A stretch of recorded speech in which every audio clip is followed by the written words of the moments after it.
제가 전에 심우했던 교회 전임 목회자가 이모 목사님이 있습니다. 이분은 6.25 동란 때에 3, 4세경에 외관 근처에서 버려지게 됩니다. 그 후 포항 설린고아원에서 자라며 공부를 하는데 고아원 시절에 너무너무 배가 고파서 화장실에서 하얀 것이 꿈틀거리며 올라오는 것을 주워 먹으면서 허기진 배를 채웠답니다. 이러한 고생을 하면서도 신학을 공부해서 목회를 하고 계시는데 어느 날 여전도 스님이 이 목사님과 너무나 닮은 사람이 있어서 평소에 들은 얘기도 있고 해서 혹시 형제가 아닌가 싶어 소개해서 만나보니까 형제였고 어머니도 살아 계셨다는 사실입니다. 자꾸 만나보니까 자기 성이 이씨가 아니고 최씨라는 것도 알게 되었답니다.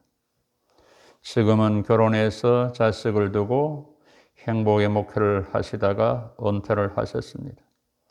자기는 하늘 아래에서 외롭고 애처로운 그런 고아인 줄 알았는데 부모 형제를 찾고 만나가 보니 너무나 기쁘고 좋더라는 그런 내용입니다. 바로 본문은 형제들의 미움을 받아서 버림받고 이국 땅에서 종살이, 옥살이 하다가 애굽의 국무총리가 된 요셉이 아직 완전하진 않지만 형님들을 만나는 그런 내용들입니다. 형제들을 만나는 그런 내용들입니다. 당시 애굽 주변의 나라가 요셉의 꿈 해석대로 이제 7년 풍년이 끝나고 7년 흉년이 시작되어 온 세상이 기근이 심해서 먹고 살기가 굉장히 힘든 때입니다.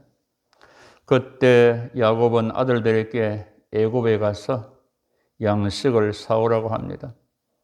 남아있는 11아들 중에 막내 베냐민을 남기고 10아들을 보내게 됩니다. 이제 요셉의 형들은 요셉에게 와서 절을 하면서 양식을 구하고 얻게 됩니다. 이때 요셉은 형들을 알아보았으나 형들은 동생 요셉을 알아보지 못하고 있음을 보게 됩니다. 여기서 요셉은 형들을 시험하게 되고 가정 형편을 묻게 되고 아버지의 안부를 묻게 되고 정탐이라는 그런 무명을 세워서 시몬을 인질로 잡고 양식을 주어 보내고 말제 동생 베냐민까지 데리고 올 것을 요구하고 있음을 보게 됩니다. 여기서 우리는 하나님이 약속하신, 하나님이 주신 꿈은 때가 되면 반드시 이루어진다는 것입니다. 하나님께서 요셉에게 이런 꿈을 주셨습니다. 우리가 창세기 37장에 나오지 않습니까? 밭에서 곡식단을 먹는데 요셉단은 일어서고 다른 형제들이 단이 둘러서서 절하는 그런 꿈이었습니다. 그리고 해, 달, 11별이 요셉에게 절하는 그런 꿈이었습니다. 이 꿈이 20여 년이 지난 후에 때가 되매 이루어지고 있음을 보게 됩니다. 6절에 요셉이 나라의 총리로서 그 땅 모든 백성에게 곡식을 팔더니 요셉의 형들이 와서 그 앞에서 땅에 엎드려 절하며 나오는 걸 보게 됩니다. 형들이 절하려는 꿈이 이루어진 것입니다. 이것이 하나님의 역사라는 것입니다. 7절, 8절을 보시면 요셉은 엎드려 절하는 형님들을 알았으나 형들은 요셉을 몰랐습니다. 꿈을 가진 자와 꿈을 가지지 않은 자의 차이가 여기에 있습니다. 요셉은 하나님이 주신 그 꿈의 성취를 내다보면서 그 모진 고생을 이기며 살아온 것입니다. 형들은 어땠습니까? 동생의 꿈을 무시했습니다. 미워했고 저기 꿈꾸는 자가 온다 죽여버리자 그랬습니다. 상인들에게 동생을 팔게 됩니다. 꿈을 무시한 그들, 꿈을 죽이자 했던 그들, 요셉 앞에서 무릎을 꿇고 절하고 있는 것을 보게 됩니다. 꿈이 없는 사람은 살아있으나 죽은 자가 됩니다. 사람을 늙게 하는 것이 나이 때문만은 아닙니다. 꿈이 없는 사람이 바로 늙은 것이고 죽어가는 것입니다. 나이가 많아도 꿈이 있는 사람은 늙지 않지만 아무리 나이가 어려도 꿈이 없이 살아간 사람은 이미 늙은 사람이고 죽어가는 사람입니다. 성경의 요엘서 2장과 사도행전 2장에 이렇게 말씀해 놨습니다. 자녀들이 예언을 하고 장래일을 말한다. 젊은이가 환상을 보고 이상을 본다. 늙은이가 꿈을 꾸리라 그랬습니다. 나이에 관계없이 꿈을 꿀 수 있고 꿈을 받을 수가 있다는 사실을 가르쳐 줍니다. 앞날에 대한 희망을, 장래에 대한 소망을, 영혼에 대한 산소망으로 사는 사람은 젊고 힘있게 살아갈 수가 있는 것입니다. 고난이나 환난, 인생의 여러 가지 풍파를 이기면서 살아가는 것입니다. 성경은 이렇게 말합니다. 묵시가 없는 사람은, 꿈이 환상이 비전이 없는 사람은 방자하게 한다. 제멋대로 산다. 율법을 지키는 자는 복이 있느니라. 율법, 예언, 꿈, 그 지키는 자가 복이 있다고 성경은 우리에게 가르쳐 줍니다. 너희 안에 행하시는 하나님이시라. 자기의 기쁘신 뜻을 위하여 너희로 소원을 두고 행하게 하신다. 하나님께서 우리 마음에 소원을, 꿈을 주어서 소망을 주어서 살아가게 한다라고 말씀합니다. 믿음의 조상 아브라함을 보십시오. 하늘신 꿈을 가지고 신앙 인생을 살아내었습니다. 창세기 12장에서 부르시고 너는 고향 친척 아버지를 떠나 내가 너에게 보여줄 땅으로 가라. 내가 너로 큰 민족을 이루고 네게 복을 주어 네 이름을 창대케 하리니 너는 복이 될지라. 땅의 모든 족속이 너로 말미암아 복을 얻을 것이라고 불러서 약속을 줍니다. 창세기 15장에 와서 여호와의 말씀이 환상 중에 아브라함에게 말하시되 아브라함아 두려워 말라. 나는 너의 방패다. 너의 주익이 큰 상급이다. 하늘을 우러러 무별을 셀 수 있는 걸 보라. 네 자손이 이와 같으리라. 하늘의 별을 보라. 그림 은혜를 보라. 그림 은혜를 보라. 반드시 하늘의 별같이 그렇게 된다라고 말씀해 주고 있습니다. 창세기 30장에 와서 내가 네게 큰 복을 주고 네 씨가 크게 번성하여 하늘의 별과 같고 바닷가의 모래와 같이 하리라. 네 씨로 말미암아 천한 만민이 복을 받으리라. 15장에서 별의 그림 은혜를 주신 하나님께서 22장에서 모래의 그림 은혜를 주고 있는 것입니다. 꿈을 환기시키고 각인시키고 보장하고 있음을 보게 됩니다. 이것이 믿음의 사람이 살아갈 것을 믿음의 조상 아브라함을 통하여 우리에게 보여주는 것입니다. 하나님의 꿈을 받은 사람, 환상을 본 사람, 비전을 가진 사람, 아무리 어려운 일을 당해도 힘들어도 앞길이 캄캄해도 절대로 좌절하지 않고 흔들림이 없이 하나님이 함께 하심을 믿으면서 성취 그날을 바라보며 전진해 나가는 것입니다. 여러분, 성경은 하나님께서 우리에게 주시고 이루시려고 하는 그 꿈의 책입니다. 환상의 책입니다. 비전의 책입니다. 즉 예언의 말씀이라는 말입니다. 그 예언의 말씀을 읽고 듣고 묵상하고 지키는 자가 복이 있음을 말합니다. 그래서 그 말씀 속에서 꿈을 얻고 환상을 보고 기도를 통해서 꿈을 얻고 환상을 보고 비전으로 내 것으로 지키고 실천할 때 성취시켜주는 분이 하나님이시라는 말입니다.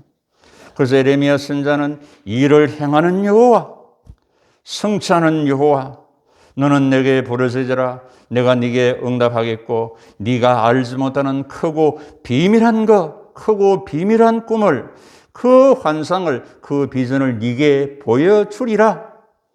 말씀의 기도를 통해서 꿈을 얻게 되고 이루어낸다는 사실입니다. 그렇습니다. 그러니 우리는 말씀을 봐야 되고 기도를 해야 되고 하늘을 열어야 된다는 말입니다. 인생은 꿈을 먹고 산답니다. 이 땅에서 꿈만 아니라 하늘의 천상의 영원한 신령한 꿈을, 환상을 가지고 살아가는 우리의 신분이라는 사실을 잊지 마시기를 바랍니다. 이 땅에 있는 모든 것들은 보이는 것은 잠깐입니다. 그러나 우리는 영혼을 지향하면서 살아가는 사람들입니다.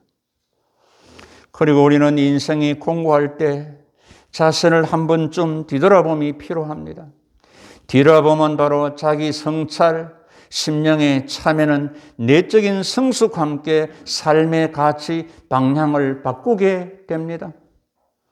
요셉은 형들을 알아보고 자기의 신분을 밝히지 않고 형들에게 당신들 정탐꾼들이죠. 말째하고 베냐민을 데리고 오지 않으면 여기서 나가지 못한다. 데리고 와야 너희들이 진실을 알겠다. 3일을 가두었습니다. 요셉이 왜 이렇게 했을까요? 형님들이 자신들의 지난 행실들을 좀 더 돌아보라고, 과거의 과오를 기억하고 회개하도록 지금 해주고 있다는 사실입니다. 하나님을 찾는 선한 양심의 회복을 위해서 그렇게 하고 있다는 말입니다. 18절, 사흘 만에 요셉이 형들에게 이르되 나는 하나님 경외하는 사람이다 말합니다. 나 하나님 경외하는 사람이다. 너희들도 하나님 경외하죠. 당신들도. 너희는 이같이 하여 생명을 보존하라. 회개하고 하나님을 경외해서 생명을 얻으라고 말하고 있습니다. 형들의 반응을 보실까요? 21절, 22절 형제들이 서로 말합니다. 우리가 아우가 요셉에게 범자였도다.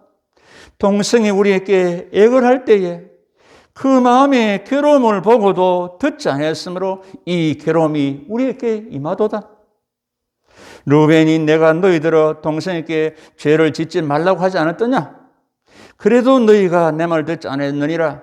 그러므로 그의 핏값을 우리가 치르고 있다라고 말하고 있습니다. 형제들 모두가 자기들이 당하는 고통, 고난 앞에서 자기들의 과거를 돌아보고 참여하고 있음을 보게 됩니다. 동생이 액을 할 때에 그 괴로움을 보고 들어줄 것을 형님이 말을 듣는 것이 옳았는데 우리가 잘못했네. 합동으로 회심하고 참여하고 있음을 보게 됩니다. 그래서 개혁자 칼빈은 본문을 이렇게 해석합니다. 성령의 은밀한 작용을 통해서 오랫동안 은폐하여 두었던 그 죄악을 의식하게 되었다라고 해석했습니다.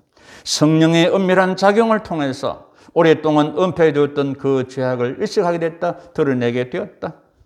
그래서 요한복음 16장에서 말합니다. 성령님은 모든 걸 감찰하신다. 죄에 대하여, 의에 대하여, 심판에 대하여 책망하신다. 그리고 모든 것들을 생각나게 하신다고 말씀하고 있습니다.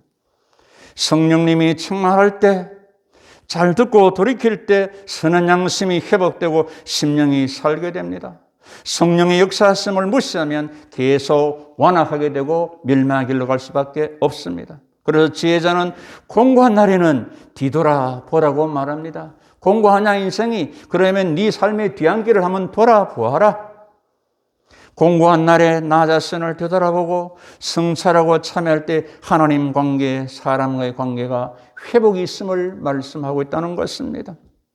하나님께서는 기근을 사용하셔서 형들을 요셉에게 무릎 꿇게 하고 옥에 3일을 가둬놓은 고난을 통해서 자신들의 과거를 돌아보게 하고 회개시키는 그런 모습을 보게 됩니다. 시인은 이렇게 고백합니다. 고난당하는 것이 내게, 고난당하기 전에는 내가 그릇 행하였더니 이제는 주의 윤례를 깨닫고 지키게 됐다. 고난당하기 전에는 아무나 했는데 고난을 당해보니까 주의 윤례를 알게 된다고 말씀하고 있는 걸 보게 됩니다. 인생은 해석이라는 말이 있습니다. 사건을 어떻게 해석하냐에 따라서 인생이 달라집니다. 믿음과 긍정으로 정확하게 해석할 때 유익이 되고 그것이 복이 됩니다. 부정확하게, 부정직하게 해석하면 화가 되고 불행이 되었습니다. 에덴 동산에서 선악과를 따먹은 이후 인간에게는 두 가지 본성이 있답니다. 하나는 부정적인 본성, 하나는 비판적인 본성 혹은 비난하는 본성이 있다. 내 앞에 긍정할 수도 있고 부정할 수도 있고 두 가지 있으면 너나 우리 모든 인간은 긍정을 보지 않고 부정적인 금연만 본다는 사실입니다. 인간은 나도 너도 부정적인 상황에서 그걸 집중하게 되어진다는 것입니다. 문제가 있을 때마다 이 문제의 모든 원인이 다른 사람에게 있다고 환경 속에 찾아내서 불평하고 비난하는 것이 우리 인간이라는 말입니다. 그런데 요셉은 부정적인 모든 상황에서 부정적으로 보지 않고 믿음의 긍정으로 보고 해석하고 주위 사람, 환경을 변하지 않고 믿음으로 수용하고 인내로 하나님의 때를 기다리고 있음을 보게 됩니다. 이것이 하나님 믿는 믿음의 사람의 보는 시각과 반응이라는 말입니다. 이와 같이 형들이 자기들의 과거의 잘못을 뉘우치는 모습을 본 요셉은 울게 됩니다. 형들은 자기들이 하는 말을 요셉이 못 알아듣는 줄 알았으나 요셉은 알아듣고 24절 요셉이 형들을 떠나가서 울고 이것이 요셉의 깊은 마음이고 요셉의 본심이 됩니다. 이 울음은, 이 눈물은 어떤 울음이었을까요? 어떤 눈물이었을까요? 총리로서의 눈물이 아니었을 것입니다. 형제의 눈물, 용서의 눈물, 사랑의 눈물이었습니다. 동시에 그동안에 마음에 있던 상처, 마음에 있던 우울감, 아픔을 눈물로 씻어내고 있는 장면이 됩니다. 요즘 웃음 치료가 있습니다만은 울음 치료도 있습니다. 우는 것이야 치료가 된다는 겁니다. 울고 나면 치유가 된다는 것입니다. 과도하게 울음을 억제보다 우는 것이 좋다는 사실입니다. 지금까지 요셉을 보셨죠? 요셉이 팔릴 때, 노예 생활할 때, 억울하게 누명을 뒤집었을 때, 옥에 들어갈 때 울었다는 표현은 없습니다. 마음속으로 눈물을 참았을 것입니다. 21절에 형들이 말하죠. 참여하면서 동생이 애걸할 때에 그 마음의 괴로움을 보고도 듣지 않았다. 애걸하고 그 마음의 괴로움을 봤을 때 그 울음을 눈물을 참는 모습이 아니었겠습니까? 요셉이 총리가 되고서 형들이 왔을 때 적극적으로 자기의 신분을 밝히면서 기회는 왔구나. 이때를 기다렸다면서 형들에게 원수를 갚았습니까? 아닙니다. 보복을 했습니까? 아닙니다. 요셉은 총리가 되고 아들을 낳을 때 지난 세간별처럼 다 용서하고 극복을 했습니다. 첫째 아들 므낫세죠. 나의 고생하는 거, 내 우울감, 내 고생 모든 거 하나님이 잊어버리게 하셨다. 용서했다. 둘째 아들 에브라임, 하나님께서 내 모든 그 고난들, 고생들을 알고 번성케 해주셨다. 감사했다. 이것이 요셉의 영성입니다. 보복하지 않고 용서하는 영성, 오히려 감사하는 영성, 우는 눈물의 영성, 그 심성을 가지고 있습니다. 여러분, 하나님의 사람은 울 줄을 알아야 됩니다. 우는 사람, 약한 사람이고 강한 사람입니다. 울음은 은혜 받은 심령입니다. 감사의 사람, 사랑의 용서의 긍휼의 사람, 예수의 마음을 가진 사람입니다. 자, 이런 요셉이 우는 걸 보고서 여러분들은 예수 믿고 언제 울어보셨습니까? 은혜를 받으면 하나님의 말씀이 내게 하면 울게 되어 있습니다. 주님께서 말씀하셨습니다. 피레를 불어도 춤추지 않고 곡을 하여도 울지 아니하리다. 내게 눈물이 없다. 이 시대에 어떻습니까? 피를 불어도 춤을 추지 않고 곡을 해도 울지 않는 이 시대가 아니겠습니까? 그것은 마음의 강팍입니다. 심령의 완악합니다. 가슴이 다쳤다는 말입니다. 그럼 우리는 마네킹처럼 명품 옷은 걸쳤지만 그 심장에 생명이 없는 그런 예수쟁이들이 아닌가 이 말입니다. 한번 생각해 보시길 바랍니다. 귀는 높고 말씀은 잘합니다. 그런데 하나님의 은혜의 세계에 들어가서 이 심령이 울고 눈물을 흘리기 없다는 것입니다. 여러분, 언제 예수를 믿고 하면 울어봤습니까? 언제 콧물을 흘려본 그때가 언제입니까?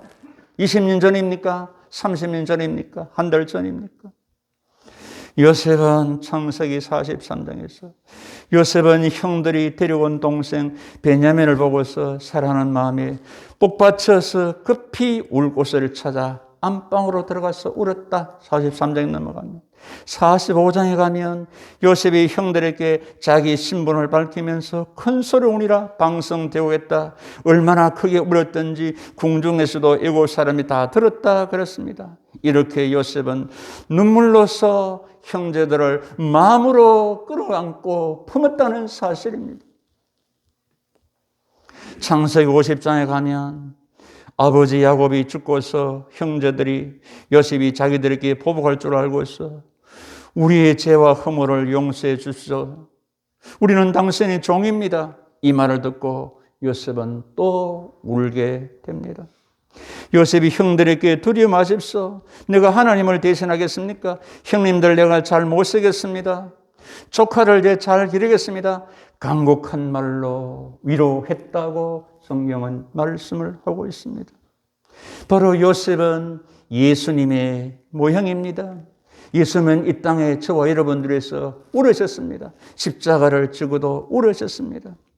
우리가 성도가 되기 위해서는 요셉의 이 마음, 이 용서, 이 눈물, 이 영성, 이 믿음, 이 삶을 우리는 가져야 되지 않겠습니까?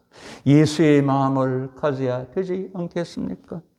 사랑하는 성도 여러분, 하늘 주신 꿈은 반드시 이루어지고 예언은 성취됩니다. 하늘 주신 환상, 성령님이 주시는 비전, 예언의 말씀에 소망을 두고 살아가십시오. 인생이 때로 공고할 때 자신을 깊이 되돌아보고 성찰해 보시기를 바랍니다. 고난의 현장에서 믿음의 긍정적인 해석과 수용으로 내적 강화와 삶의 변화를 가지고 하나님의 때를 기다려 보십시오. 울 수 있는, 울어줄 수 있는, 울어낼 수 있는 그런 심령 회복하기를 바랍니다. 이렇게 할 때, 이렇게 될 때 진정한 하나님의 사람이 되는 줄로 믿습니다. 기도합니다.